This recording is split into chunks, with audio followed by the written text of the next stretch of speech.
वहीं हूती विद्रोहियों ने इजराइल पर एक बड़ा हमला कर दिया, ये जानकारी मिल रही है। यमन के विद्रोहियों ने इजराइल पर मिसाइल से अटैक कर दिया है। फिलिस्तीन के समर्थन में यह हमला किया गया है। लाल सागर में इजराइल से जुड़े नेविगेशन को रोका गया है। फिलिस्तीन के समर्थन में यह हमला किया जा रहा है हूतियों की तरफ से, लेकिन उनकी तरफ से पहले ही ये कहा गया था कि इजराइल और अमेरिका के जो जहाज है वो बाब अल मंडेब से वो गुजरने नहीं देंगे, लाल सागर से वो गुजरने नहीं देंगे। और हूती विद्रोहियों का लाल सागर पर पहले से ही दबदबा माना जाता है। ऐसे में उन्होंने अपनी एक्टिविटी को फिर से शुरू कर दिया है और इजराइल पर एक बड़ा हमला किया है।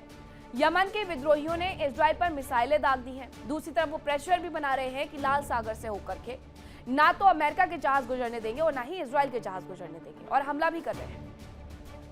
हूती, हमास, हिजबुल्लाह पहले से साथ में खड़ा हुआ है और 7 अक्टूबर 2023 के बाद से लगातार इजराइल से लड़ भी रहा है। और इन सब के बीच में जब ईरान का मामला सामने आया है तो सब जब ईरान के ही प्रॉक्सी हैं तो ईरान के लिए लड़ना कैसे वो छोड़ सकते हैं। मैं एक और खबर आपको बताती हूँ। इजरायली डिफेंस फोर्स की लेबनान के नागरिकों को चेतावनी सामने आई है कि तुरंत इलाका खाली करें लेबनानी। ये उनकी तरफ से कहा गया है कि तुरंत से तुरंत वो जगह खाली कर दीजिए। हिजबुल्लाह पर सीज फायर तोड़ने का आरोप लगा है, यानी कि एक और बड़ा हमला किया जा सकता है। इजरायली डिफेंस फोर्स जब भी वहां पर साउथ लेबनान में हमला करता है तब साउथ लेबनान में एक अलर्ट जरूर से जारी कर देता है ताकि लोगों को ज्यादा नुकसान ना हो।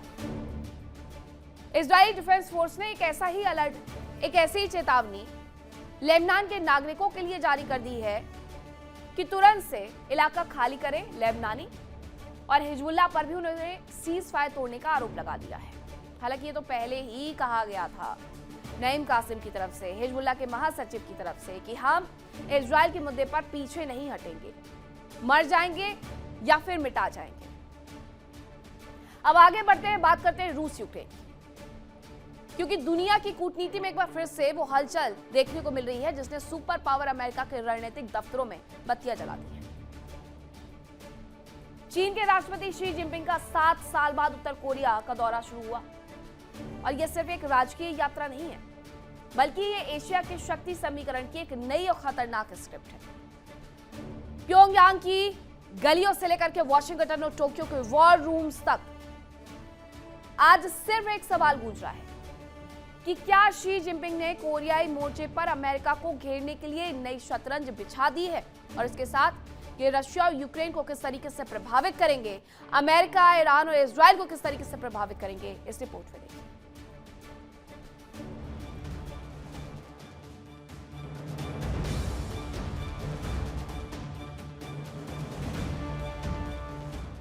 शी जिनपिंग, जो आमतौर पर बेहद नपीतुली और सीमित विदेशी दौरों के लिए जाने जाते हैं, उनका उत्तर कोरिया की धरती पर कदम रखना अपने आप में असाधारण है।